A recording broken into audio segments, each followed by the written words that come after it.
Hello everyone, welcome to my class. आज के topic में हम जर्नल का क्वेश्चन 5 करेंगे डीके गोयल से। चलिए बढ़ते हैं हमारे क्वेश्चन पे। पास journal entry in the books of Hari Shankar and company from the following. हमें जर्नल किसका बनाना है students? Hari Shankar and company का।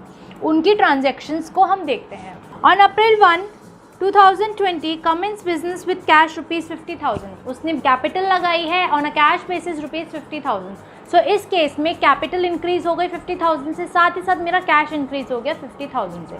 कैश क्या है स्टूडेंट्स? मेरी एसेट है। अगर मेरी एसेट इंक्रीज होगी तो उसे डेबिट साइड लिखेंगे, अगर मेरी कैपिटल इंक्रीज होगी तो उसे क्रेडिट साइड लिखेंगे।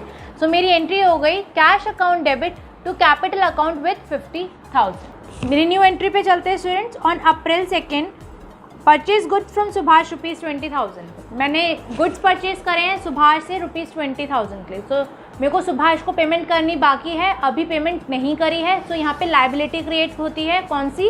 क्रेडिटर्स। सो अगर मेरी लाइबिलिटी इंक्रीज होगी तो उसे क्रेडिट साइड लिखा जाएगा। और परचेज क्या है स्टूडेंट्स? परचेज मेरे लिए मेरे एक्सपेंस है, वो भी इंक्रीज हो गए 20,000 से। अगर मेरे एक्सपेंस इंक्रीज होंगे तो उन्हें डेबिट साइड लिखा जाएगा। तो एंट्री हो गई purchase account debit to Subhash with 20,000। Next entry पे चलते हैं students. On April 4 sold goods to Ramnath ₹15,000। मैंने गुड्स सोल्ड करे हैं रामनाथ को ऑन अ क्रेडिट बेसिस ₹15,000। अभी तक मुझे उसे पेमेंट नहीं मिली है, तो रामनाथ इस केस में मेरे लिए मेरा डेटर है और डेटर यहाँ पे इंक्रीज हो गए हैं 15,000 से। साथ ही साथ मेरी जो सेल्स है वो इनकम है, इनकम भी इंक्रीज हो गई है 15,000 से। अगर मेरे एसेट इंक्रीज होंगे तो उन्हें डेबिट साइड लिखेंगे और अगर मेरी इनकम इंक्रीज होगी तो उसे क्रेडिट साइड लिखेंगे। सो एंट्री हो गई Ramnath debit with 15,000 to sales account 15,000। Next entry पे चलते हैं students. On April 6 Ramnath return defective goods ₹1,000। Ramnath ने जो गुड्स खरीदे थे वो उनमें से 1,000 के जो गुड्स थे वो डिफेक्टिव थे। तो यहाँ पे मतलब मुझे सेल रिटर्न मिली है, मतलब मेरे पास गुड्स इनवर्ड आए हैं। तो सेल रिटर्न, मेरी इनकम डिक्रीज़ हुई है, इनकम में से डिक्रीज़ हुआ है। अगर मेरी इनकम डिक्रीज़ होगी तो उसे डेबिट साइड लिखेंगे। और रामनाथ क्या था? मेरा डेटर था, तो डेटर भी मेरा डिक्रीज़ हुआ है 1,000 से। अगर मेरा एसेट डिक्रीज़ होगा तो उसे क्रेडिट साइड लिखेंगे। जो एंट्री मैंने सेल की करी थी उसकी एकदम अपोजिट एंट्री में सेल रिटर्न की कर दूंगी। Sale return account debit with ₹1,000 to Ramnath with ₹1,000। Next entry पे चलते हैं students. On April 10 received cash from Ramnath ₹13,800 and discount allowed ₹200। सो इस केस में मुझे रामनाथ से पैसे मिल गए। रामनाथ कौन था? डेटर था मेरा। कितने मिले हैं? मिलने थे कितने? 15,000 माइनस 1,000 14,000।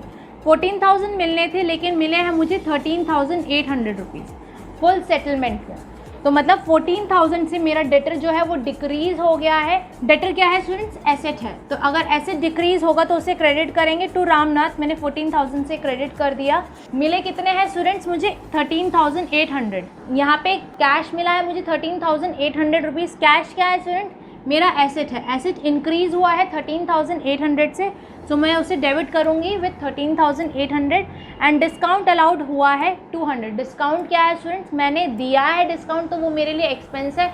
मुझे मिला है तो वो मेरे लिए इनकम है। यहाँ पे मेरा एक्सपेंस इंक्रीज़ हो रहा है, सो इसे भी मैं डेबिट करूँगी क्योंकि मुझे अपनी क्रेडिट साइड डेबिट साइड के बराबर करनी है। तो एंट्री हो गई cash account debit with 13,800, discount allowed account debit with 200 to Ramnath with 14,000। Next entry पे चलते हैं स्टूडेंट्स।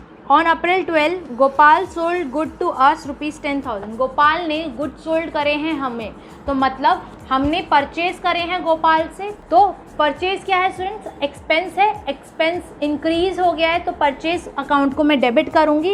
एंड गोपाल को अभी तक मैंने पेमेंट नहीं दी है, he is a creditor for me. And creditor क्या है? मेरी लाइबिलिटी। लाइबिलिटी भी इंक्रीज हुई है with ₹10,000। So purchase account debit with 10,000 to Gopal 10,000। मेरी नेक्स्ट एंट्री पे चलते हैं students. On April 14 paid to Gopal in full settlement of his account after deducting 5% discount.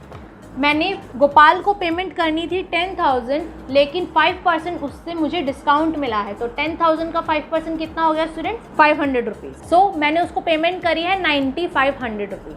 यहाँ पे मेरा कैश डिक्रीज़ हो गया है 9,500 से, लेकिन मुझे 500 का डिस्काउंट मिला है। तो डिस्काउंट मिला है तो मतलब ये मेरे लिए मेरी इनकम कहलाएगी। अगर इनकम इंक्रीज़ हुई है तो उसे क्रेडिट साइड लिखेंगे, और मेरा एक एसेट भी डिक्रीज़ हुआ है तो उसे क्रेडिट साइड लिखेंगे। और डेबिट किसे करेंगे स्टूडेंट्स? डेबिट करेंगे हमारे क्रेडिटर को, क्योंकि वो क्रेडिटर मतलब मीन्स मेरी लाइबिलिटी, क्योंकि वो डिक्रीज़ हो गई है with 10,000 rupees. So Gopal debit with 10,000 rupees to cash account with 9,500 to discount receive account with 500 rupees.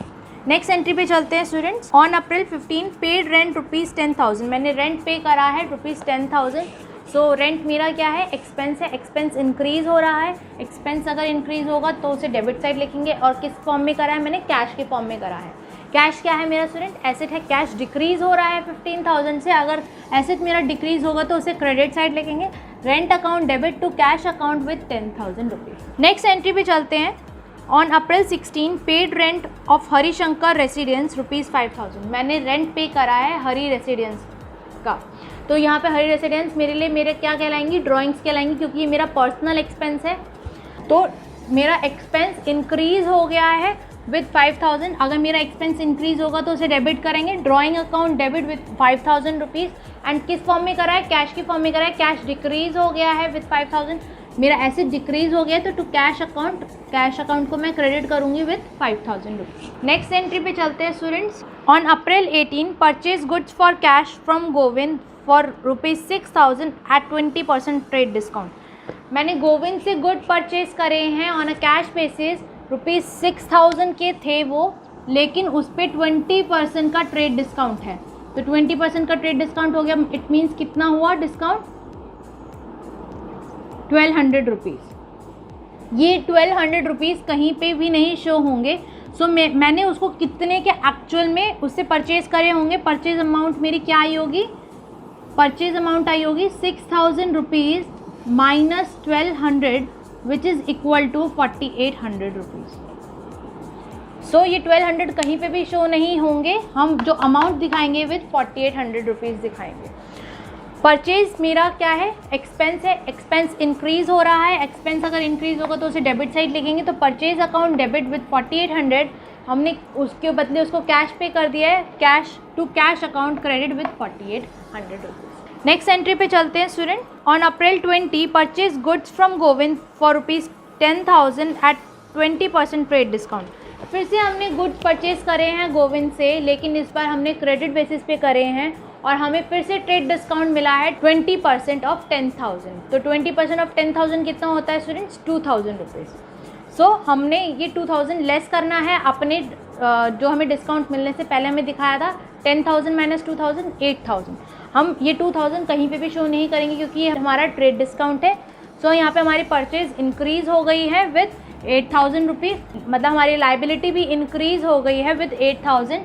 सो हमने लाइबिलिटी अगर इंक्रीज़ होगी तो उसे क्रेडिट करेंगे, तो to Govind with 8,000 rupees. Next entry पे चलते हैं students. On April 24 paid to Govind rupees 7,850 in full settlement of his account. हमने उसे 8,000 पे करना था, लेकिन हमने उसे पे करा 7,850।